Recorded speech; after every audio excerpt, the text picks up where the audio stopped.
1, 2, 3, 1, 2, 3. זה ראיון מוקלט עם גברת אנדרי סלומון מפריז שנמצאת בירושלים. ראיון קוים ב-28 בדצמבר 1965 על נושא הצלת ילדים מגרמניה, אוסטריה וצ'כיה לפני המלחמה או דרך צרפת. השיחה תתקיים בצרפתית. Chère Madame, les informations que j'ai pu obtenir jusqu'à présent sur ce chapitre de sauvetage d'enfants et de jeunes jusqu'à 18 ans d'Allemagne, d'Autriche et de Tchécoslovaquie par la France avant la guerre sont un peu confuses et certainement incomplètes. Je m'excuse de profiter de vos vacances en Israël, mais vous êtes probablement la personne qui peut mettre un peu d'ordre et clarifier les brins d'informations assez disparates. D'après ce que je sais, il y a eu un nombre de comités en France qui se sont occupés du sauvetage d'enfants. Mais il n'est pas clair pour moi s'il y a eu une répartition de travail parmi ces comités, ce qui présuppose une certaine collaboration entre les organismes, ou bien est-ce que vous pourriez me dire quel a été le domaine de chacune de ces organisations à un moment donné, disons printemps 39 ou le moment que vous choisirez. D'après mes connaissances, il a existé les comités suivants. Le comité d'assistance aux réfugiés, CAR, dont il y a eu un comité local à Strasbourg qui s'appelait Caisse centrale de l'Est. Le comité d'enfants de l'Europe centrale sous le patronage de la baronne Édouard de Rothschild.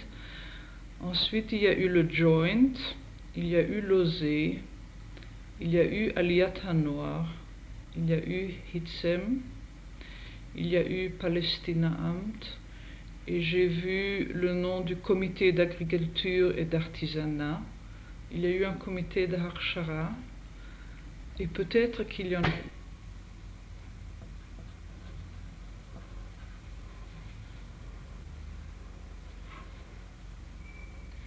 à ce sujet. Alors, attendez voir, CAR.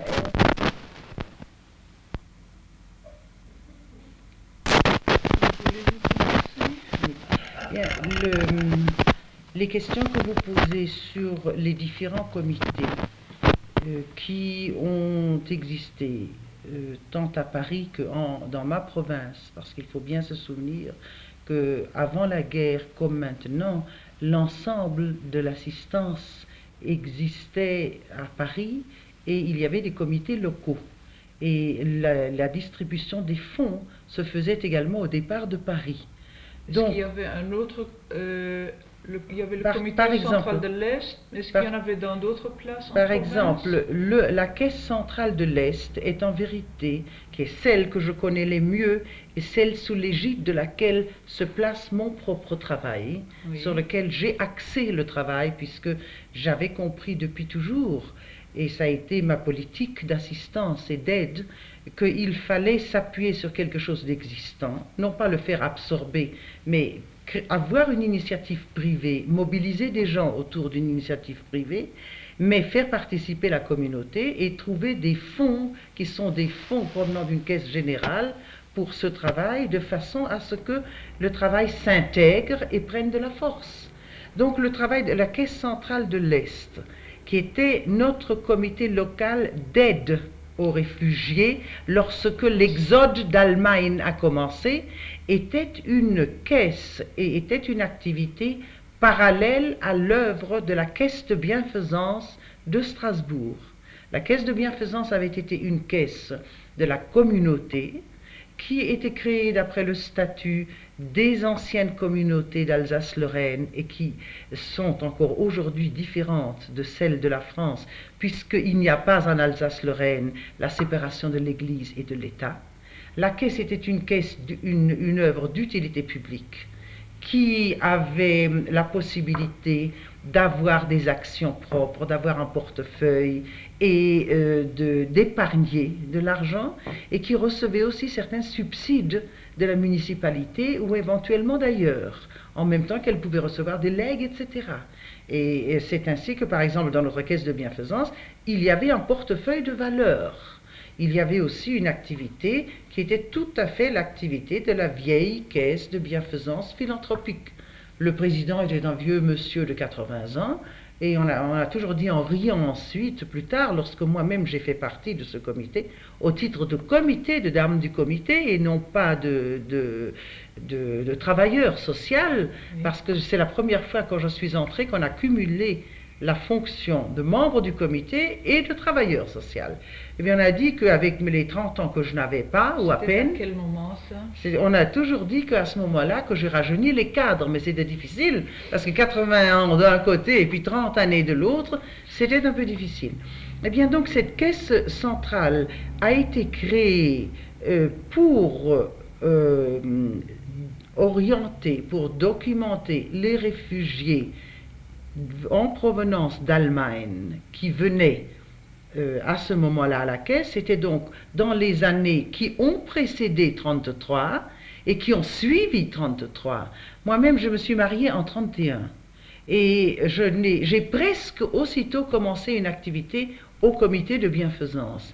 Mais la Caisse centrale de l'Est n'a été réellement créée que lorsque l'exode d'Allemagne s'est un peu affirmé, et par exemple, lorsque sont arrivés les premiers Chalutzim, qui sont venus après de très gros mouvements politiques qu'il y avait eu en Allemagne, en provenance de Munich, en provenance de Berlin, c'était donc début 1933, je ne peux pas le citer exactement, il faudrait vraiment que je consulte à ce moment-là, que je fasse un retour, enfin un retour en arrière un peu plus précis, mais Fritz Lichtenstein, dont je vous ai déjà indiqué le nom, Akiba Eger vous préciserait cela, moi-même je peux retrouver les dates. Nous avons eu l'activité pour les Chalutzim, qui étaient les premiers adolescents en provenance d'Allemagne, au fond, dans le cadre d'une initiative privée qui était la commission de Harshara de Galei, Gedut HaOvdot, le Eretz Israël. C'était un groupe de femmes sionistes qui avait été créé par Madame Bronberger, une femme qui est décédée, qui était une vieille sioniste du temps de Herzl, et qui, pour ce groupe de femmes que nous avions à Strasbourg et dont nous avions créé des sections dans toute l'Alsace-Lorraine, à Metz, à Colmar, à Mulhouse et dans toutes les petites sections, et c'est précisément moi qui avais créé ces petites sections, eh bien, nous avons fait cela avec un petit budget de Galei, et nous avons mené cela avec le Hichalutz. C'est-à-dire que nous avions une déléguée, j'étais cette déléguée au Palästinaamt d'alors, pour présenter, pour mettre au point les certificats des Chalutzim. Nous nous occupions à ce moment-là de tout le côté matériel qui devait accompagner cette action. Et ce n'est au fond qu'après cette commission de Harshara et d'Alia, de Galei, que s'est créé à Paris le comité du Hichalutz français, dont l'adresse était rue des Petites Écuries, dont l'avocat Maître Léonce Bernheim, qui était le grand sioniste français d'alors, a pris la présidence. Et quand il m'est arrivé d'aller à des réunions du comité central du Hichalutz, eh bien, Maître Léonce Bernheim, qui était un homme très actif aussi dans la résistance, c'est un homme un des rares hommes français vraiment qui avait pris des initiatives et des responsabilités dans le domaine du travail sioniste et du travail de la jeunesse. C'est le beau-frère de Edmond Flegg. Léonce Bernheim a été déporté de Grenoble, je crois, dans l'année 1943, si je ne me trompe. Il est bien connu en Israël, je crois bien qu'on a donné le nom d'une rue dernièrement, le nom de Léonce Bernheim à une rue. Léonce Bernheim avait l'habitude de dire « Vous et moi, nous sommes les Gaulois de ce comité », parce qu'il n'y avait pas d'autres juifs français qui étaient intéressés à la question de jeunes immigrés en France et d'émigrants potentiels pour Israël. Ça n'intéressait pas beaucoup de gens, sauf plus tard dans la famille de Rothschild, surtout Robert de Rothschild, qui a été un homme extrêmement actif, dont Akiva Eger vous parlera parce qu'il a travaillé avec lui, dont Naftali Unger peut vous parler parce que c'était un de ceux qui a largement subventionné à côté du CAR et à côté donc du Joint, parce que le CAR, le comité d'assistance aux réfugiés, était le comité français du Joint qui distribuait l'argent du Joint, n'est-ce pas? Eh bien, cette commission de Harshara et d'Alia était en vérité quelque chose qui correspondait à une activité naturelle sioniste, qui n'avait rien de nouveau, qui n'était pas inventé, qui existait partout en Allemagne, qui avait existé, et qui, dans la suite, a été évidemment partiellement absorbé par la Caisse centrale de l'Est, lorsque moi je suis entré et lorsque quelques autres sionistes ont pris une responsabilité dans le travail. Apaisantir sur cet aspect du travail ou du passage d'un travail idéologique dans une activité de sauvetage et de secours, mais j'ai déjà appelé l'attention de M. Avni lorsque nous avons eu des entretiens sur le fait que très vraisemblablement dans les suites du développement du travail d'assistance, personnellement j'ai été toujours influencé et encouragé par le fait qu'au bout du sauvetage, je pouvais voir l'arrivée en Israël et la construction du home juif, étant donné que toutes les autres solutions constructives de jeunes ou d'adultes dont je m'occupais également n'étaient que tout à fait individuelles et fragmentaires. Les efforts que demandait la mise en œuvre d'une immigration en Amérique du Sud ou en Amérique du Nord ont été infiniment plus grands et plus sujettes à caution que le travail de Harshara et le travail de mise en route de l'Alia, d'obtention d'un certificat, éventuellement de mariage blanc pour doubler le nombre de certificats, et plus tard de l'Alia Beit. Il est tout à fait évident, et il faut leur dire ici, que beaucoup de gens autour de moi ont été entraînés dans ce travail sioniste, un peu malgré eux, mais que de notre part, c'était certainement quelque chose de tout à fait conscient. D'ailleurs, mes amis du Heralutz avaient parfaitement compris qu'à ce point de vue-là, tant maître René Lévy de Metz, qui était également un homme de confiance des Heralutz, qui est maintenant Madame Sternheimer, présidente de la Viso de Lyon, qui est une sioniste bien connue, qui a d'ailleurs fait des investissements en Israël, dont les fils ont fait leurs études en Israël et ont émigré en Israël. Bien, nous savions parfaitement que il fallait que non seulement par notre présence, mais par notre autorité, nous pesions pour entraîner et pour donner une direction pro-sioniste au travail d'aide, et au travail d'assistante et au travail d'ensemble de sauvetage. Nous étions parfaitement conscients de cela. Je vais vous donner comme exemple, simplement en passant, sans insister, sur le fait que, en pleine guerre, alors que tout était entré dans la clandestinité, alors que nous avions fait à l'OSE, à l'œuvre de secours aux enfants, dont il n'y avait plus de siège officiel, mais seulement un siège secret à Lyon, alors que nous savions parfaitement que cela était extrêmement difficile, que la frontière suisse était déjà dangereuse, et j'avais appris qu'il y avait les départs par l'Espagne, non seulement organisés par des comités d'adultes paramilitaires ou militaires. On m'a offert la possibilité de joindre des enfants à ces groupes ou de faire passer par les mêmes filières des enfants. J'ai obtenu du comité de l'OSE, à une séance dont peut-être le procès-verbal existe, que le comité de l'OSE, les 7 ou 8 membres qui étaient là, dont une partie étaient des antisionistes notoires, étaient des anciens bundistes, et qui était réellement épris de sauver des enfants, mais qui n'avait aucun intérêt sioniste, eh bien qu'on prenne la décision d'approuver le départ en Espagne à destination d'Israël de jeunes enfants mineurs sans parents. On m'avait simplement demandé d'accepter que l'on ajoute, et c'était tout à fait conforme à l'esprit ancien de l'OSE, que ce soit en vue d'un regroupement familial, c'est-à-dire que ces enfants aient au moins un membre de la famille en Israël, de façon à ce qu'on puisse justifier vis-à-vis de leurs parents, dont nous n'avions pas l'approbation. Ils étaient ou déjà déportés ou dans des camps ou provisoirement disparus.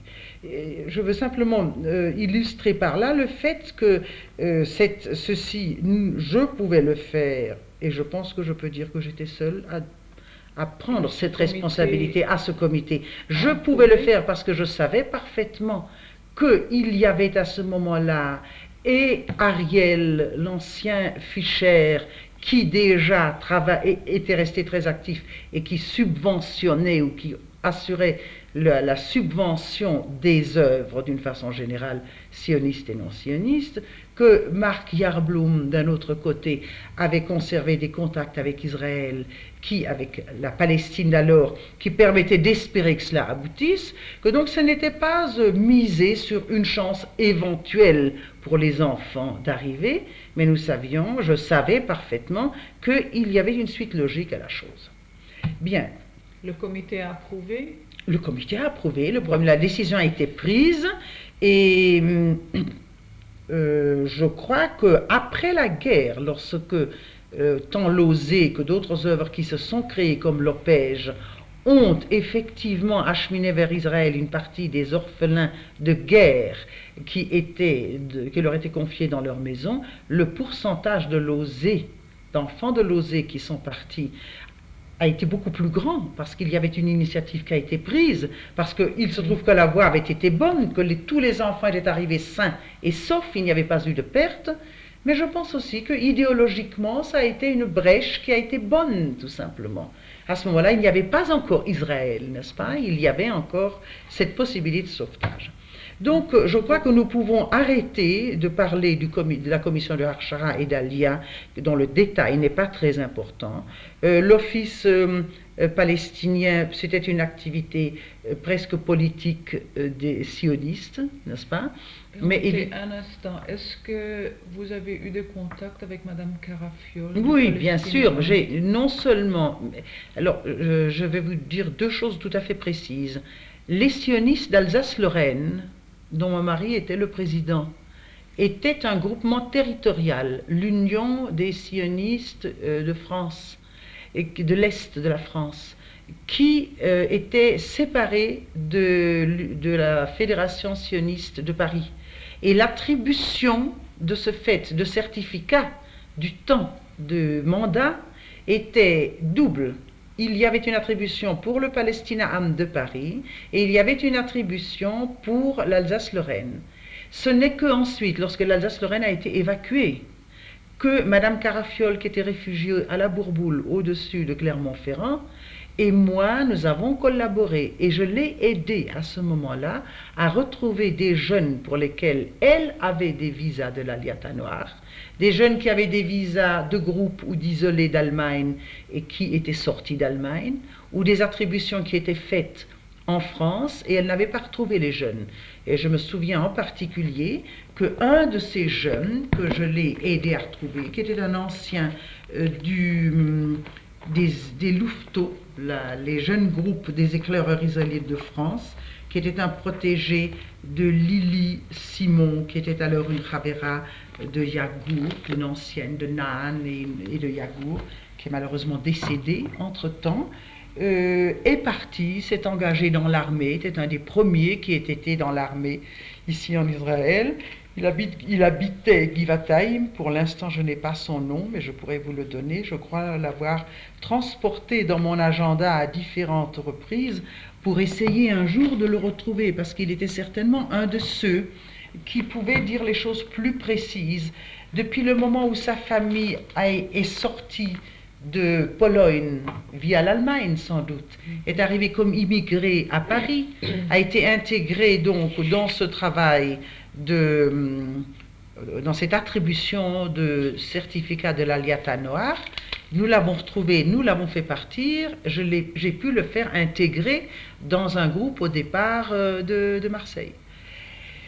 Nous n'avons jamais su ce qu'est devenue Madame Carafiol, moi personnellement. Je ne sais pas si à quel moment elle a disparu de la circulation. Et je crois que personne ne sait si elle a été déportée ni comment elle est partie. D'après le rapport qui a été présenté aux congressionnistes immédiatement après la guerre, on a rapporté qu'elle est décédée sur la frontière espagnole. C'est bien possible. C'est bien possible. C'était une femme extraordinaire.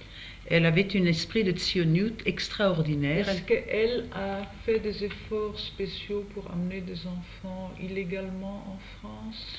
À ma connaissance, non. À ma connaissance, elle était réellement le dernier embryon de l'Office palestinien.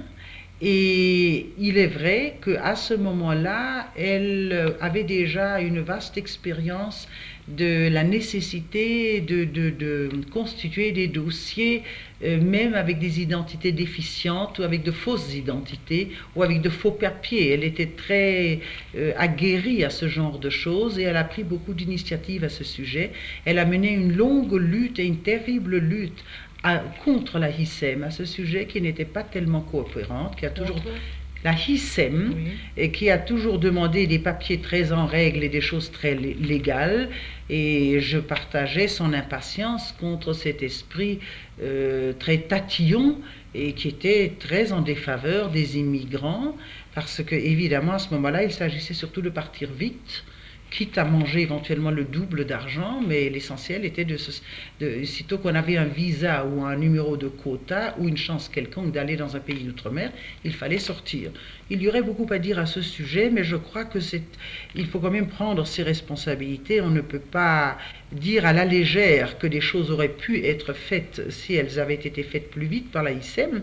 Dans des cas tout à fait pratiques, je dois cependant dire que cela est vrai. Davantage de sauvetage aurait pu se faire si les décisions avaient été prises plus rapidement et les sommes d'argent nécessaires pour le passage données plus facilement. Mais enfin, ça c'est un autre chapitre.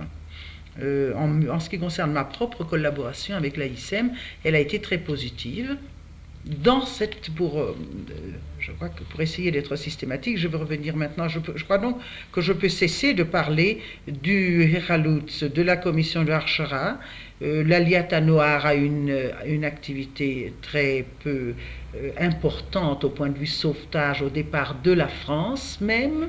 Il n'y a pas eu de groupe d'Allemagne qui ont fait d'Aliata Noire qui ont fait leur Archara en France? Non. Comme en Hollande ou en Suède? C'est-à-dire qu'il y a eu une telle activité à Paris, que je connais moins bien, mais dont je sais parfaitement qu'elle a eu lieu tout de suite à la sortie de la guerre.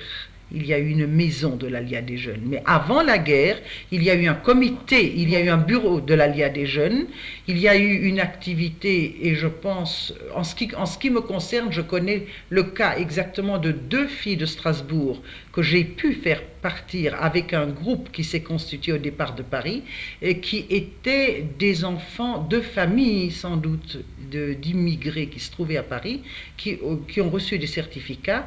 Je ne peux pas vous dire à l'instant si c'était un quota français spécial ou bien sûr un quota de place allemande.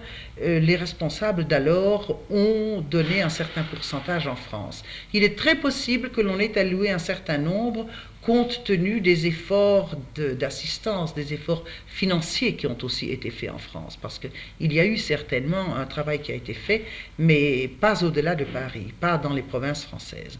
Je voudrais vous dire simplement que moi je connaissais ce travail et j'ai profité de faire inclure 2 jeunes filles qui sont parties en Aliata Noire dans le groupe de Nahalal, les 2, je pense, dans le groupe qui est parti à Nahalal, qui était la première tentative de placement de l'Aliata Noire dans les familles des Moshavim, mais je n'ai pas suivi de près ce travail. Alors, pour revenir donc à la caisse centrale de l'Est, elle a été réellement constituée, elle a pris des assises solides lorsque un réfugié de la Sarre, un Sarrois, qui s'appelait M. Fulltime, Harry Fulltime, était venu comme réfugié à Strasbourg et est devenu l'administrateur de cette caisse centrale de l'Est qui a eu des subventions à Strasbourg du comité local et pour lequel, sous l'égide du grand rabbin de Strasbourg qui est devenu ensuite le grand rabbin de France, le grand rabbin Isaïe Schwartz, et d'un comité spécial de gens qui étaient intéressés à une aide plus constructive, avec l'aide du grand rabbin Hirschler, qui est mort en déportation de Mulhouse, qui a créé une caisse locale à Mulhouse, et des quelques correspondants, mais pas d'autres sociétés, d'autres comités, pas d'autres filiales. Parce que vous devez comprendre que cette caisse centrale de l'Est s'est installée à Strasbourg et à Mulhouse. Pourquoi? À quel moment? Parce que Strasbourg et Mulhouse étaient des points de passage. On venait d'Allemagne à Strasbourg parce qu'on traversait le Rhin et on allait de Bâle en Suisse pour se sauver d'une façon définitive, ou on était venu d'Allemagne par Neuf-Brisach également et on essayait de faire les passages clandestins ou réguliers ou semi-réguliers en Suisse.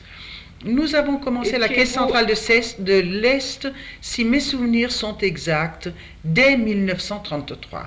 Parce que je crois me souvenir, mais sans pouvoir vous dire une date précise ici, je pense que ces renseignements peuvent être trouvés à Strasbourg dans les dossiers qui existent, et peut-être même au CAR. Est-ce que vous étiez affilié au CAR? Oui, je vais vous dire. Alors nous avons déjà à ce moment-là pu partiellement subventionner les travaux de Harshara et en tous les cas certaines émigrations parallèles au travail d'émigration vers Israël par l'Office palestinien. Nous étions affiliés, non pas affiliés, mais nous étions subventionnés par le CAR, le comité d'assistance aux réfugiés, qui était le comité français par lequel le Joint prodiguait son aide. Le représentant du CAR, le président du comité, était un certain monsieur Albert Lévy, qui est le père de l'actuel Jean Davray, un écrivain de Paris, et un des propriétaires de la maison Perrier, la grande maison Perrier. C'est quelqu'un d'extrêmement pro-israélien d'ailleurs, un homme extrêmement généreux, mais qui n'a pas la conception du travail de son père, lequel était réellement un homme qui avait fait des prévisions d'aide et d'assistance dans l'esprit dans lequel le Joint, à ce moment-là, a commencé à propager son aide, à étendre son aide à la France comme suite à l'aide aux Juifs d'Europe centrale. Je dois vous expliquer que nous avons toujours connu à Strasbourg des immigrés. Il y avait eu des vagues de gens qui étaient venus de l'Est. Le travail qui a été fait sur ces populations-là, extrêmement nombreuses, puisque déjà avant la guerre, il y avait à Strasbourg une communauté polonaise séparée, avec un rabbin séparé, qui était précisément le rabbin Runus, le père du jeune Yankel Runus, dont je vous ai parlé, dit un mot, et qui doit, à mon avis, avoir pas mal d'informations sur les activités de son père. Cette population immigrée s'était aussi intégrée au point de vue industriel, au point de vue travail. Et il y a eu beaucoup de bonnetiers, il y a beaucoup de gens dans les textiles qui sont exclusivement d'origine polonaise. Moi-même, j'ai épousé un homme qui est polonais, d'une famille polonaise d'origine, qui est venu en France au tournant du siècle. Mon mari avait 1 an lorsqu'il est venu en France de Galicie, mais son père appartenait à cette vague de juifs polonais très religieux, très épris de conserver une vie juive et une vie constructive, et qui étaient venus seuls à Strasbourg préparé le terrain et puis a fait venir sa famille, ses étudiants. Et mon mari se trouvait de ce fait être un des premiers étudiants d'origine polonaise, juif, à l'université de Strasbourg. Je suis originaire d'un village d'Alsace qui était un village en déclin, où il y avait encore une école juive. J'étais la dernière élève de la dernière classe de l'école juive. Pendant la guerre de 14-18, le maître juif de cette école a été appelé à la guerre et l'école n'a jamais été reconstituée. La population diminuait, nous n'étions plus 30 familles, mais 25, mais 20, mais 15.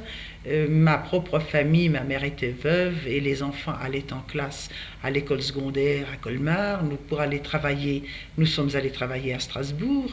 Moi-même, j'ai quitté mon village à moins de 15 ans, 14 ans et demi.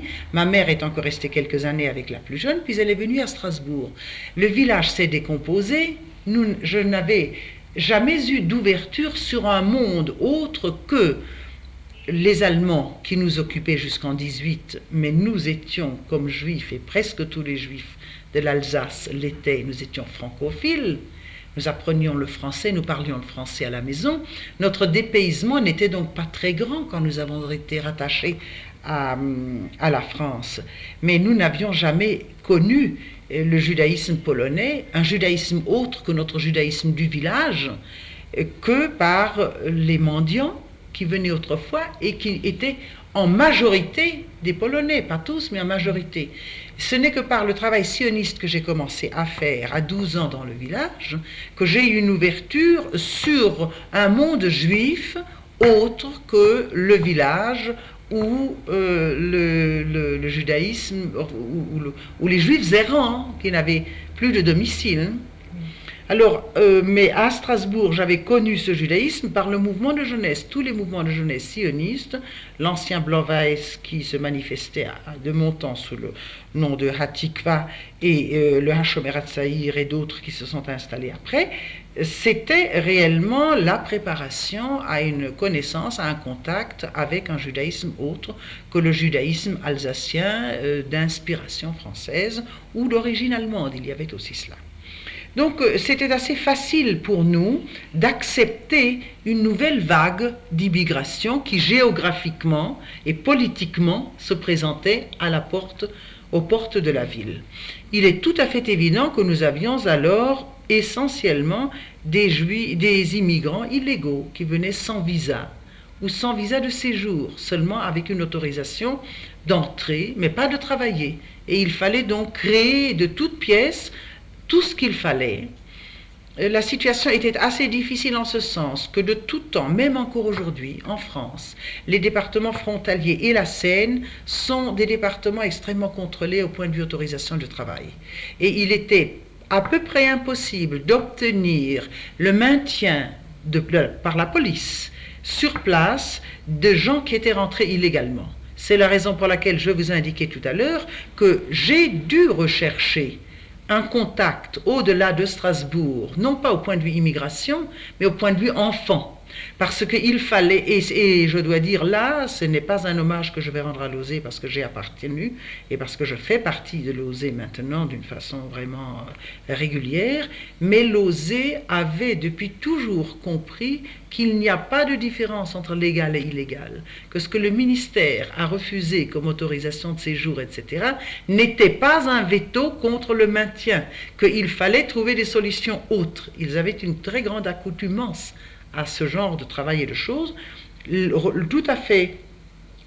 Je me souviens très très bien que au premier passage à travers le pont du Rhin et l'entrée à Paris, à Strasbourg, d'un groupe d'enfants, 5 ou 6, qui n'avaient aucun papier, dont nous ne pouvions pas assurer le maintien, quoi qu'ils étaient sans leurs parents. À quel moment? À Strasbourg. Je pense que ça devait être en 34, 33, pas 33, mais 34, 35, ça commençait, et surtout à partir de 36, 37, plus exactement, je suis allée à Paris et j'ai vu la représentante de Losey, Madame Kremer, la doctoresse Kremer, et elle, nous avons fait une espèce de gentleman agreement que chaque fois que nous n'avions pas la possibilité de régulariser sur place, de prendre en charge sur nos budgets et dans nos institutions de jeunes enfants de moins de 15 ans, parce que 15 ans était la limite jusqu'à laquelle un enfant pouvait être là sans être déclaré à la police, sans avoir besoin d'une carte d'identité. Chaque fois que nous en avions besoin, que nous ne pouvions pas régulariser sur place, nous mettions en route à Losey de Paris qui automatiquement accepterait ces enfants dans la maison d'Aubonne, dans la maison de Montmorency, qui était alors une œuvre tout à fait précise, systématique de Losey, dirigée par un comité, je crois, qui était présidé par le rabbin Langer, qui est maintenant à New York, et dont le comité central de Losey s'est occupé. Permettez un instant, quand vous avez travaillé à la Caisse centrale de l'Est, vous étiez déjà aussi en rapport, vous travailliez déjà aussi pour Losey? Non, je ne travaillais pas pour Losey. Mes premiers contacts de Losey étaient justement pour assurer le maintien en France d'enfants entrés illégalement. C'était une coopération accidentelle et qui était vraiment tout à fait précise. Chaque fois que la Caisse centrale ne pouvait pas prendre les enfants en charge, elle les acheminait sur Paris. La Caisse centrale de l'Est avait alors un budget qui était assez généreux, plus généreux, qui permettait de faire des choses plus larges que ce que faisait la Caisse de bienfaisance, qui continuait à s'occuper des Juifs immigrés et de la population locale, étrangère, n'est-ce pas? La Caisse centrale ne s'occupait donc, pour ainsi dire, que d'immigrés, éventuellement de gens qui voulaient de nouveau émigrer, et de gens qui cherchaient du travail, ou de malades, ou de toutes sortes de choses. La Caisse centrale recevait ses subventions mensuelles du CAR. Nous avions fait une démarche, une fois pour toutes, au début, peut-être pas tout de suite en 1933, je ne peux pas la localiser au point de vue date, peut-être en 1933 ou en 1934 ou en 1935, je ne sais pas exactement. Je ne saurais réellement sur le moment pas préciser, mais nous avons pris une décision d'aller à Paris, de faire une démarche chez le délégué du Joint, chez Albert Lévy, qui à ce moment-là était assisté de M. Raoul Lambert. Raoul Lambert était le secrétaire général du comité d'assistance aux réfugiés, 8 rue du Cirque, si mes souvenirs sont exacts. Raoul Lambert a été ensuite le représentant, le remplaçant de Bohr à la présidence de l'UGIF pendant la période d'occupation, a été déporté comme Bohr avec sa femme et ses enfants. Et l'homme qui travaillait avec lui, un juif français d'origine alsacienne, était M. Gaston Kahn. Et M. Gaston Kahn a remplacé Raoul Lambert dans tout le travail qui a suivi aussi pendant la guerre, mais dès l'afflux à Paris et en France en général de réfugiés d'Allemagne, Gaston Kahn a collaboré au CAR et connaît parfaitement toute cette tranche de travail. Alors, le grand rabbin de France, M. Oscar Lévy, qui n'existe plus, qui a été déporté, le grand rabbin Hirschler de Mulhouse, qui était donc également intéressé et qui recevait des subsides directement de Paris et non pas par l'intermédiaire de notre caisse centrale de l'Est, nous avons fait une démarche et nous avons obtenu que le CAR, donc sur le budget du Joint, nous servirait un budget qui serait le double de ce que nous dépensions. Ce qui fait que nous pouvions faire un travail assez constructif. Voilà pour le CAR et pour le Joint. Maintenant, peut-être pourriez-vous me raconter quelque chose sur... Alors, dans ce travail de la Caisse centrale de l'Est, c'était un travail d'assistance familiale et occasionnellement d'enfants seuls. C'était rare que nous ayons des enfants seuls. Il y a eu à ce moment-là, bien sûr, quelques cas isolés d'enfants qui sont venus dans des familles, parce qu'il y a toujours eu des liens très étroits entre les familles du Palatinat et les familles de l'Alsace. D'une façon générale, vous savez qu'après la guerre de 14-18, il y a un certain nombre de juifs d'origine allemande qui sont retournés en Allemagne, d'autres ont opté de rester en France. Donc il y avait des liens extrêmement solides. Alors, le travail réel de sauvetage auquel vous vous intéressez d'enfants a commencé après les sévices en Allemagne contre les institutions et contre les orphelinats. Et voici exactement comment les choses se sont passées. Au lendemain des nuits où les hôpitaux ont été brûlés, où les orphelinats ont été brûlés, et où dans la région de Francfort, qui était la plus proche au point de vue esprit juif, parce que Strasbourg était connu comme une communauté traditionnelle, et Francfort, l'orphelinat de Francfort était de stricte observance. Le directeur, M. Marx, de l'orphelinat de Francfort, a téléphoné à un ami qui s'appelle Marx également, qui était un ancien bienfaiteur de l'orphelinat de Francfort, mais qui avait émigré en France, à Strasbourg depuis assez longtemps, pour lui dire « Je suis débordé, je ne sais plus quoi faire, on m'amène tous les jours des enfants dont les pères sont internés à Dachau, une ou deux petites institutions ont été brûlées, décimées. J'ai 3 fois plus d'enfants que je n'ai de lits. J'ai obtenu l'accord de l'orphelinat de Bâle de recevoir un certain nombre d'enfants. Ils vont faire les démarches pour avoir l'autorisation de les faire entrer à Bâle. Qu'est-ce que tu peux faire pour moi en France ? Et M. Marx habitait en tournant le coin de ma rue. Il savait évidemment que je m'occupais à la Caisse centrale de l'Est de questions de réfugiés. Il est venu me voir et nous avons immédiatement, le jour même, fait une séance et décidé de faire une démarche à la préfecture pour obtenir, dans les conditions les plus rapides possibles, une autorisation d'entrée pour des enfants, sachant très bien qu'en Alsace, comme partout en France, une fois que l'habitude est prise, la filière peut continuer. Alors nous avons donc fait une séance et nous avons décidé que ce travail se ferait en dehors de tous les comités existants, pour 2 raisons. Nous ne voulions pas compromettre le travail des comités locaux, ni de la Caisse de l'Est, ni du home de jeunes filles qui existait, ni de l'orphelinat qui existait, ni de l'orphelinat de Haguenau, mais créer quelque chose qui soit réellement considéré comme une œuvre passagère et comme une œuvre tout à fait indépendante, de façon aussi à appeler l'attention de l'administration française sur le fait qu'il s'agit d'une action de sauvetage de l'enfance. Avec le grand rabbin de France, j'ai demandé un rendez-vous au secrétaire général de la préfecture le lendemain de ce jour-là. C'était en novembre 1938. Oui.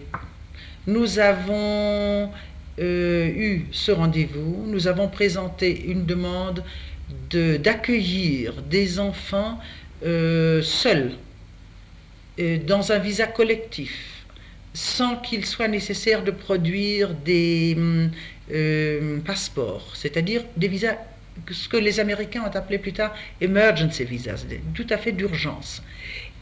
Et étant entendu que 50% de ce groupe de 50 pour lequel nous demandions l'entrée irait dans des institutions et donc s'intégrerait dans la population d'orphelins juifs normales qui existait, sur Haguenau, Strasbourg, il y avait une œuvre de la première enfance, le nid, qui pouvait recevoir les plus jeunes. C'était d'ailleurs ce pourquoi on nous a demandé de l'aide, parce qu'il n'y avait plus de solution pour eux, pour ces enfants-là, en Allemagne. Et d'autres iraient dans des familles, c'est-à-dire seraient accueillis dans des familles. Et je dois dire que très vite, le 6 décembre, si je ne me trompe, je suis allée à Kehl recevoir en gare de Kehl une enveloppe dans laquelle il y avait la liste et l'identité des enfants sans aucune pièce d'acte de naissance. Et c'est Madame Sommer, une infirmière bénévole, qui m'a remis ce groupe en disant voilà, à partir d'aujourd'hui, ces enfants n'ont plus de parents et nous vous les confions, vous en ferez ce qui vous semblera le plus juste et le plus constructif pour eux. Nous n'avons plus de solution pour eux. Et nous avions un petit comité d'accueil en gare de Strasbourg, parce qu'il y a un train de liaison qui fait la navette entre Kehl et Strasbourg, et ces enfants avaient été attribués. Nous savions que nous avions tant et tant de places ici et là, et d'autres iraient dans des familles. Et avec Madame Nordmann, la femme de l'ophtalmologue de Strasbourg et ma sœur, nous avons fait cet accueil, parce que nous ne voulions pas non plus que ce soit un travail philanthropique qui appelle les larmes des gens. Mais nous voulions que ces enfants puissent s'intégrer et reprendre le plus rapidement possible une vie solide. Je dis cela parce que je ne pense pas que j'ai inventé quelque chose, mais je pense que le fait que dès le début, nous avons toujours pensé que ce travail-là aussi devait se faire avec une perspective d'avenir pour les enfants, et non pas simplement avec un maintien de remplissage d'orphelinat, parce que nous avions l'argent pour les maintenir, parce que les bonnes dames de Strasbourg pouvaient venir s'appesantir sur ces enfants-là, pas du tout. Nous savions que nous voulions en faire quelque chose, les envoyer tout de suite, soit en Amérique, s'il y avait de la famille, soit en Israël, soit trouver vraiment des familles d'accueil pour eux. Et je ne sais pas si les détails peuvent vous intéresser, être utiles, mais je pense qu'il est bon de savoir que très rapidement, ces enfants se sont intégrés parce qu'ils avaient aussi été très bien préparés par des gens qui étaient très compétents, qui étaient très conscients du rôle qu'ils avaient à jouer en Allemagne. Marx était quelqu'un d'assez extraordinaire. Et quand plus tard, un groupe de 4 enfants de lui est venu en Israël et s'est intégré à la Hava, et qu'ils ont retrouvé après la guerre le contact avec le vieux monsieur Marx qui vivait alors à Londres, où il était dans un rescue comité, et plus tard il est allé en Amérique, et les enfants lui ont posé la question: est-ce que tu as eu de la peine, parce que nous ne sommes pas restés des enfants de stricte observance. Il leur a dit, il leur a écrit: restez où vous êtes, là vous êtes intégrés, là vous avez trouvé une famille. Ça veut dire que c'était réellement quelqu'un qui, quoi qu'il avait une vie personnelle très dirigée, avait une très large vue humaine. Et les enfants étaient moralement très bien préparés, si petits qu'ils aient été. Eh bien, ces enfants sont partis donc à Haguenau, quelques-uns, sont restés à Strasbourg, quelques-uns, sont allés dans des familles. Le jeune Stock, dont je vais vous ai donné, dont je vais vous confirmer l'adresse, qui se trouve actuellement en Israël, était arrivé avec son appareil de photographie en bandolière et sa jeune sœur à la main. Il a dit: moi je viens de Francfort, mon père est à Dachau, ma mère a un dossier d'immigration avec un quota américain, j'ai mon dossier avec le quota. Mais je sais bien qu'il faudra que nous fassions une nouvelle demande, parce que quand on est domicilié en France, le quota familial ne compte plus. Je veux devenir photographe. Mais je vais chez un ami de mon père à Thann. Thann se trouvait dans le Haut-Rhin, et donc sous la dépendance, à côté de Mulhouse, du grand rabbin Hirschler, du comité de Mulhouse. Nous l'avons confié au comité de Mulhouse, et nous lui avons dit simplement: tu veux devenir photographe, si au bout de 3 mois, quand tu sauras un peu le français, on ne trouve pas de solution pour toi, tu nous écriras, et nous trouverons une solution. Et on lui a appris le français et on n'a pas trouvé de solution. Il nous a écrit et nous l'avons amené à Strasbourg pour faire un apprentissage de photographe. Et le jour où vous le verrez, il vous dira comment ça a été un début de vie pour lui. Est-ce qu'il y a eu encore des groupes qui sont venus? C'était le premier groupe. Nous avons fait une demande pour un deuxième groupe, mais qui sont venus alors isolément. Et par exemple, Shmuel Weil, qui habite actuellement ici à Omer, à 5 km de Beersheba, est venu dans ce deuxième groupe parce qu'un cousin à lui avait accepté de le recevoir et avait servi de garant. C'est-à-dire que la préfecture a donné l'autorisation de cas en cas, mais c'était sur une demande collective. Une demande collective, mais de visa de visa en visa. J'ai été le recevoir à Kehl. Il fallait simplement qu'il soit réceptionné par le comité. Il y a eu quelques autres cas de ce genre. Et c'est ensuite, beaucoup plus tard, en 1939, que nous avons eu pas mal de cas isolés d'enfants que les parents ont simplement déposés de l'autre côté du Rhin et qui ont traversé le pont et qui sont venus avec une pièce d'identité ou sans pièce d'identité. Et pour tous ces enfants-là, où nous avons pu les intégrer, nous avons alors trouvé encore une autre pension privée, très orthodoxe, du côté de Münster, où un petit groupe de 7 enfants s'est maintenu au-delà même de l'évacuation de Strasbourg, et pour lequel il y a eu une procédure administrative tout à fait spéciale quand l'Alsace était déjà occupée par les Allemands. L'une ou l'autre Frankel de ses filles se trouve d'ailleurs en Israël. Avez-vous une idée, grosso modo, du nombre d'enfants qui ont Alors, été... dans ces deux procédures d'enfants que nous avons demandées, je crois qu'on peut dire sans exagérer qu'il y en avait une centaine. Dans les enfants isolés qui sont arrivés et que plus tard la Caisse centrale de l'Est a pris en charge, il y en avait de nombreux autres. Il y avait peut-être une cinquantaine d'autres. Je suis tout à fait réaliste dans mes chiffres. Lorsque la guerre a éclaté, pardon, ici je dois faire une parenthèse, en fin 38, début 39, un comité s'est constitué sans doute en Allemagne, dont je ne connais pas l'historique, pour essayer de sortir d'Allemagne, d'Europe centrale, des groupes d'enfants, non plus seulement vers l'Algata Noire, vers l'Ahava où il y avait eu des départs, mais aussi bien à Londres qu'en France. Et c'est à ce moment-là que nous avons eu connaissance, que moi j'ai eu connaissance par M. Marcus Kohn, qui à Paris dirigeait l'école Maïmonide et qui avait pris des initiatives personnelles très valables pour les différents comités pour essayer justement d'obtenir une politique de l'accueil et du développement des enfants et des jeunes. Je ne pense pas qu'il ait eu des contacts avec l'OSE, parce que l'OSE avait sa propre politique et l'OSE n'était pas en contact, alors faisait un travail très indépendant, avec d'ailleurs des subventions, des ressources indépendantes, mais aussi des subventions du Joint, très certainement. Je ne sais pas si à ce moment-là les subventions étaient directes ou si l'OSE les recevait aussi par le CAR. Je ne peux pas vous fixer à ce sujet. Je n'étais pas dans ce travail de l'OSE de Paris.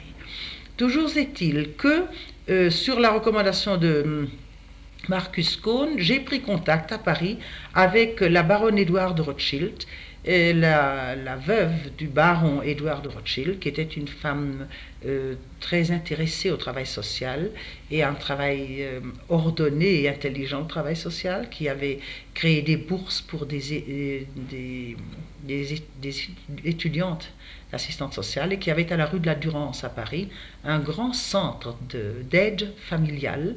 Elle avait un groupe de 5 ou de 6 assistantes avec une assistante chef qui faisait un travail familial très bien fait, où les assistantes avaient au maximum 25 ou 30 familles, uniquement des familles d'immigrés qu'elle suivait et qu'elle subventionnait totalement par ses propres moyens. Et elle, je ne sais pas par qui elle avait été touchée, mais elle avait pris la présidence, le patronage de cette initiative du comité d'aide à l'enfance d'Europe centrale.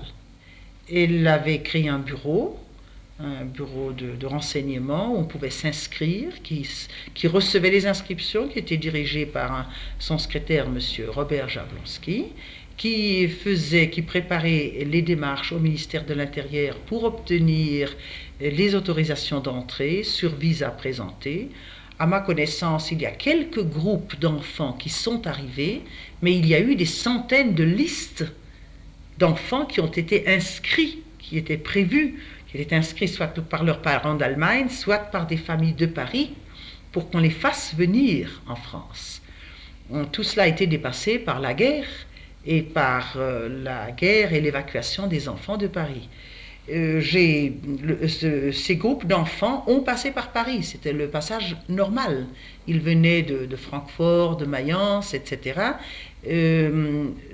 À ma connaissance, ne sont arrivés à Paris à ce moment-là que des enfants en provenance d'Allemagne. Mais je crois vous avoir dit déjà que j'ai fort bien le souvenir que très peu de temps avant la déclaration de la guerre, le dernier groupe d'enfants de Tchécoslovaquie a transité par Paris, c'était des enfants de l'Algata Noire, si mes souvenirs sont exacts, et je crois savoir qu'ils sont arrivés en Israël. Et les renseignements à ce sujet peuvent être donnés par Yehuda Deutsch, qui était le chef du groupe. L'était-il parce qu'il se trouvait à ce moment-là en Schlichut, en Tchécoslovaquie? Avait-il été délégué par l'Algata Noire? Je ne saurais vous le dire. Ce comité De combien d'enfants à peu près je pense qu'il y a des centaines et plus d'un millier, peut-être 2 milliers d'enfants, d'enfants qui étaient inscrits. Les dossiers existaient chez la baronne et ont vraisemblablement été versés à l'Alliance israélite universelle parce qu'il y a eu un projet soutenu élaboré par si mes souvenirs sont exacts, ou si j'ai été bien informé, par Marcus Kohn, et soutenu par Pierre Dreyfus, qui était le fils de l'ancien capitaine Dreyfus, qui est mort tout de suite après la guerre, et par Jules Brunswick, l'actuel président de l'Alliance israélite à Paris, en France, de demander à l'Alliance de centraliser tout ce travail de sauvetage de l'enfance.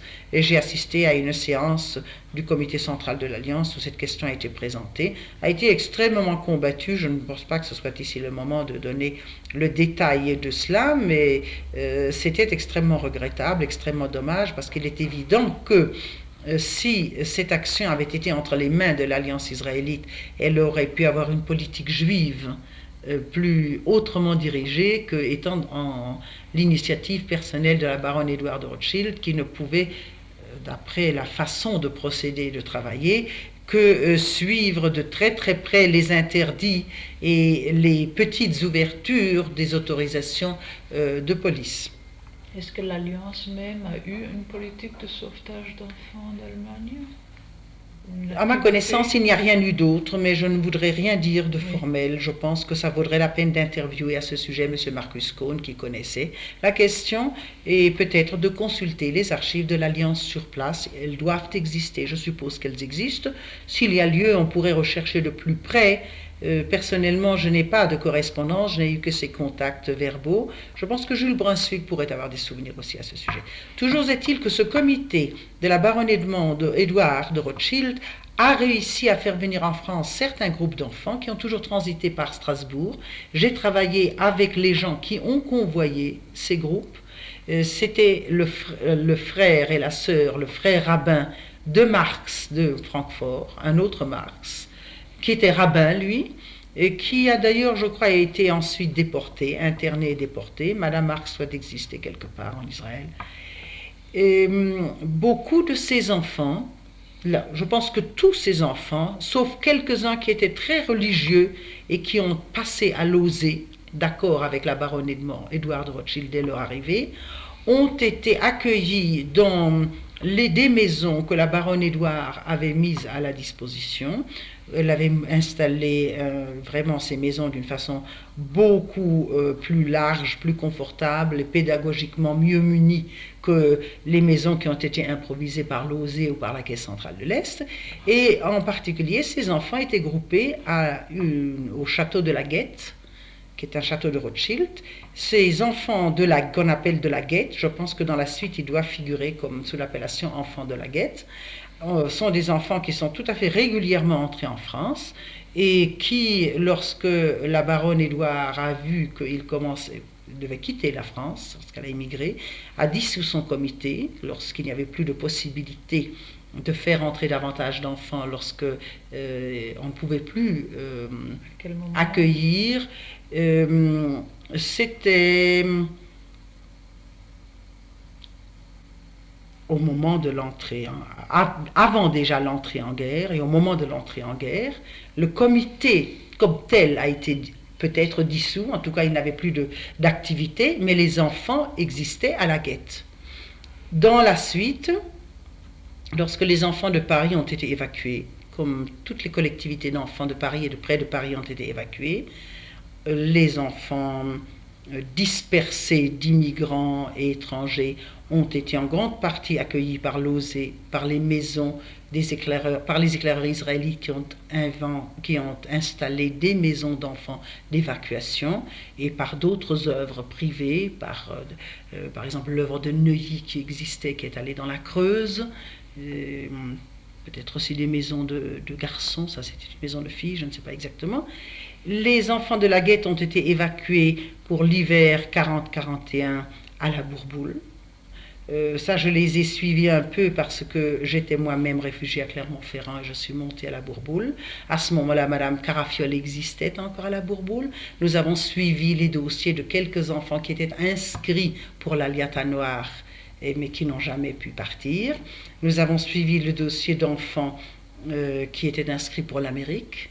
Et dans la suite, d'ailleurs, 1 an plus tard, lorsque la dispersion, peut-être même pas 1 an, 6 ou 8 mois après ce dur hiver de 40, les enfants qui étaient sous la direction de Madame Flore Loinger, la femme de Georges Loinger, elle a pris en main ce travail. Son mari était prisonnier de guerre et elle-même était quelqu'un qui avait l'habitude de l'administration puisqu'elle avait dirigé elle avait aidé à la direction de l'école Maïmonide, qui était le premier internat juif de Paris. Alors ces enfants étaient en partie intégrés dans les maisons d'enfants de Lausée, après avoir été préalablement placés dans plusieurs maisons spécialisées dans les internats dans le sud de la France. Et je crois me souvenir qu'à ce moment-là, Madame Loinger a collaboré avec le comité d'agriculture et d'artisanat qui était dirigé par un ancien réfugié russe dont le nom m'échappe pour l'instant, mais qui avait comme président le fils Halphen, Georges si je ne me trompe, qui est actuellement toujours à la Chapelle en Serval, dans l'Oise, près de Paris. C'était le fils de la fameuse Madame Baronne Halphen, Fernand Halphen, qui était une très grande bienfaitrice et qui avait une conception très très large de l'aide aux jeunes. Je crois que le comité d'agriculture et artisanat a été subventionné par Halphen, mais était aussi une coopération très étroite avec le ministère du Travail, qui à ce moment-là avait accepté de placer comme apprentis et de donner des... Non, pas agricoles, artisanaux surtout. Agricole, ça avait été le Hiralutz qui avait fait des conventions avec l'agriculture, avec le ministère.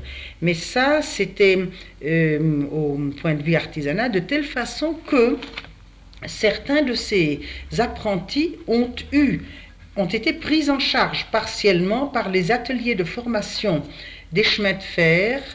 Le ministre des chemins de fer, le portefeuille était alors détenu par quelqu'un d'extrêmement bienveillant, dont le nom m'échappe également, mais d'Autry, si je ne me trompe.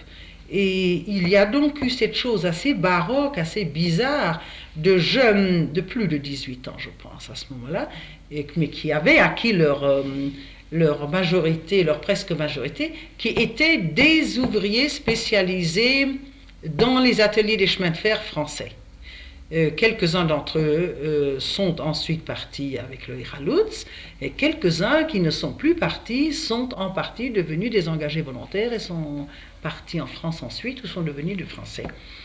Je pense que le nom de cet homme me reviendra et je vous en parlerai. C'était vraisemblablement aussi un comité subventionné partiellement par le CAR, par le Joint, mais il avait une administration différente et une trésorerie spéciale extrêmement intéressante, et je crois que ça vaut la peine de se pencher un peu sur ce comité si on veut se souvenir de l'originalité de l'aide que la France apportait, parce que c'était vraiment assez spécial. Est-ce que la Harchara de Saumur vous dit quelque chose? Oui, j'ai visité la Harchara, je faisais partie du comité de Saumur. Le Harchara de Saumur était une des tentatives des éclaireurs israélites de France. C'était, pour ainsi dire, ce qui a présidé à Lautrec et à tous les chantiers. C'était une idée très large de Castor, de Gamzon, mais réalisé grâce à la coopération du docteur Joseph Weil de Strasbourg, puisque la ferme de Saumur appartenait à son cousin, un juif sarrois qui avait acheté cette ferme et qui avait tenté pour sa famille et pour un groupe de réfugiés un sauvetage par la mise au travail. C'était des plus que 18 ans, oui. Il y avait quelques familles qui se sont créées là. Ça n'a pas été un gros succès du fait que justement c'était une initiative qui ne s'appuyait pas sur une idée pouvait pas s'appuyer sur une idée d'intégration et pas sur une idée d'immigration systématique. Les mêmes jeunes, on les a retrouvés ensuite dans d'autres centres et ça a été un succès. Reste maintenant vous m'avez posé la question pour les autres groupes qui s'occupaient d'enfants, de jeunes, d'adolescents. Je ne peux pas vous dire ce qu'avant la guerre l'ORT faisait, mais très certainement il y avait déjà une activité d'orientation pour des jeunes, mais je ne connais pas l'activité à Paris. J'ai connu l'activité de l'ORT à partir du moment où ils ont créé les centres de mise en apprentissage dans les camps du sud de la France, où ils avaient des ateliers pour des adolescents et pas pour des jeunes, pendant la guerre. Et ensuite, après la guerre, les écoles qui ont été créées. Maintenant, les éclaireurs israélites, de leur côté, n'avaient pas d'internat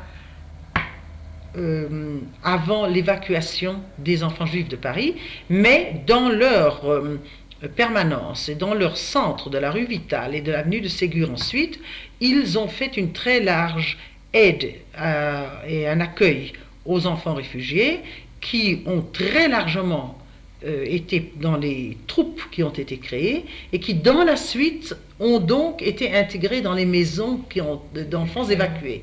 Dans la période de la guerre. Dans la période d'avant-guerre, ils les ont accueillis, mais dans la période de guerre, ils les ont accueillis dans leur maison d'enfants. Voilà, vous avez demandé pour l'AICEM. L'AICEM a toujours été l'organisme de migration qui a payé, qui a découvert les possibilités d'émigration d'étrangers qui désiraient partir, qui a procuré les contrats de travail très souvent et qui a pris en charge les passages après qu'on avait épuisé les possibilités de financer ces passages par les immigrants eux-mêmes ou par les familles. Dans la mesure où il s'agissait d'immigrants passagers, donc de transitaires en France, ce n'est pas le centre de la ICM qui s'en occupait, c'est la rue de la Durance, un comité de la rue de la Durance. C'était pour des familles, je ne m'imagine pas pour des enfants. C'était pour des familles, mais dans la mesure où moi, à la Caisse centrale de l'Est, c'est moi qui m'occupais des questions de migration. Et j'avais fait un accord avec l'AICM, j'étais le correspondant de l'AICM à la Caisse centrale de l'Est. L'AICM a toujours pris en charge les frais de transport et les frais de visa et aidé à assurer, à mener à bien les dossiers. Ce n'était pas un travail une coopération très facile, d'abord à cause de la distance. Parce que, je vous l'ai déjà dit, on ne s'est jamais beaucoup pressé, on ne s'est pas beaucoup hâté les choses. Par exemple, moi, je suis partie de Clermont-Ferrand à Paris pour présenter avec un jeune garçon le dossier de son visa au consulat américain pour presser, parce qu'il commençait à être à temps, parce que vraiment, on craignait ce qui est arrivé, que les frontières se ferment, et s'il avait attendu que le dossier se règle normalement, il ne serait jamais sorti de France.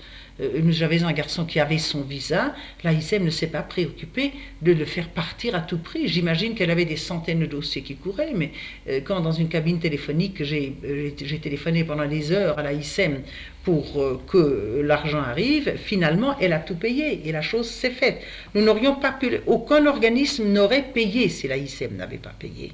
Mais vous dire qu'elle a été très active, ce serait très faux si je disais cela. Je pense qu'elle a été très dépassée et qu'au-delà de Paris, il était rare qu'elle puisse mener à bien des dossiers qui n'étaient pas l'initiative des intéressés eux-mêmes.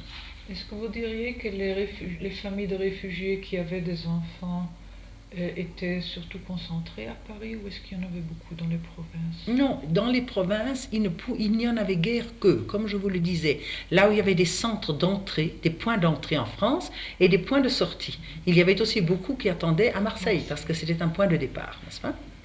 Maintenant, je pense que ce que je dois vous signaler, c'est qu'il y a eu un moment où réfugiés avec toute la population, puisque la ville a été évacuée, de Strasbourg vers la Dordogne ou à Clermont-Ferrand où moi j'avais un groupe d'enfants, quand j'ai compris que c'est un certain nombre d'enfants dont les parents n'étaient pas là, qui étaient considérés comme orphelins ici, les dossiers, les solutions d'immigration n'était pas ouvert à tous les enfants. Ceux qui n'avaient pas de quota, de dossier présenté par leurs parents, ne pouvaient pas, comme mineurs, présenter un dossier individuel et avoir un affidavit.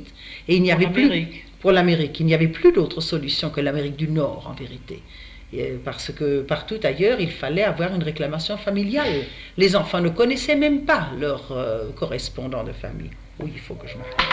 Eh bien, j'ai pris contact avec l'OSE, et c'est à ce moment-là que était né à l'OSE et que nos dossiers ont permis d'appuyer la demande de l'OSE par le Joint en Amérique d'une loi spéciale qui était la naissance du sauvetage d'enfants juifs et espagnols de France par le United States Committee. Et je dois dire que c'était pour des enfants qui se trouvaient déjà en France et pour des enfants qui étaient dans les camps. Le gros poids a été mis sur les enfants libérés des camps, mais en vérité, il y avait tous nos enfants qui avaient des visas, des dossiers possibles, qui étaient arrivés en France avant la guerre, avant la mise dans les camps, avant l'internement, étaient compris là-dedans, et c'était les dossiers bien constitués, bien précis, qui ont permis la mise, de mener à bien la loi qui a été proclamée, qui a autorisé la venue en France. À l'OSE, on a les chiffres tout à fait exacts. Il y en a eu plus de 1000. Il y avait une autorisation, une deuxième autorisation d'un groupe qui n'a pas pu être utilisé puisque l'Amérique est entrée en guerre et que le convoi qui était tout près à Marseille a dû être stoppé. C'était une opération assez difficile qui a cependant, même si elle ne s'est appliquée qu'à quelques centaines d'enfants juifs, a été un gros rayon d'espoir, et je pense que ça a permis réellement la meilleure survivance de nombreux enfants et de nombreuses familles, parce que cette ouverture sur l'Amérique était une chose extrêmement importante. Il y a peut-être encore une question que oui. Je voudrais vous demander. Est-ce qu'il y a eu des groupes non juifs en France qui se sont occupés d'amener des enfants juifs d'Allemagne ou de... À ma connaissance, avant la guerre, non. À ma connaissance. Ma collaboration avec des groupes non juifs de sauvetage d'enfants a commencé dans les camps d'internement du Sud. Donc, en partie, une partie de ce travail est relatée dans le livre de Laurie, dont je viens de prendre connaissance, qui a été publié en Amérique, mais des données très précises et statistiques, chiffrées, se trouvent dans les publications du centre de documentation à Paris, en grande partie dans le livre du docteur Joseph Weil aussi, et dans les rapports d'activité des différentes organisations. Ces chiffres sont absolument véridiques et sont puisés dans des archives qui existent. Le passage en Suisse, le sauvetage vers l'Amérique et l'ensemble des enfants qui sont partis, juifs, qui ont traversé les frontières, à mon avis, est très proche de 3000, mais peut-être de 4000. Je pense qu'on peut dire pendant la guerre. Mais cela résume l'activité d'avant-guerre, parce que l'avant-guerre, c'était extrêmement limité. Voilà en résumé ce que je pourrais dire rapidement, mais je suis tout à fait disposée à répondre à des questions plus précises. Vous avez posé la question de la collaboration avec les autorités gouvernementales. Alors je crois, je peux dire en toute simplicité qu'à l'échelon local, à l'échelon préfecture, qui était l'échelon de police élevé pour les étrangers, nous avons réussi cette entrée en France très rapide des enfants d'Allemagne. Il eût peut-être été difficile de répéter de telles opérations parce que c'était quand même assez spectaculaire, n'est-ce pas, et que le maintien dans le territoire d'Alsace-Lorraine de tels réfugiés pouvait à la longue poser des difficultés du point de vue du ministère de l'Intérieur, parce que c'est le ministère de l'Intérieur qui ne prévoyait pas cela. Nous n'avons pas eu à suivre cela auprès des autorités à Paris, alors que le comité central de la baronnie Édouard de Rothschild a a dû évidemment prendre d'abord les autorisations à l'échelon le plus élevé. Il y avait une très grande bienveillance à cela, mais qui ne s'est pas toujours réalisée, qui n'a pas toujours permis de réaliser les projets. Dans la suite, même pendant la guerre, nous avons eu toutes les coopérations sur le plan local pour des choses, pour des transports d'enfants, pour les maintiens, il y a eu toutes sortes d'agréments tacites au sauvetage par des mesures à peu près couvertes, à peu près légales, mais enfin je ne peux pas dire qu'il y ait eu à ce moment-là une œuvre, une politique régulière et suivie autre que celle des comités privés juifs et non juifs. Bon, je vous remercie beaucoup. Je vous en prie, quand je reviendrai, je suis tout disposée à répondre à d'autres questions. Bon, merci.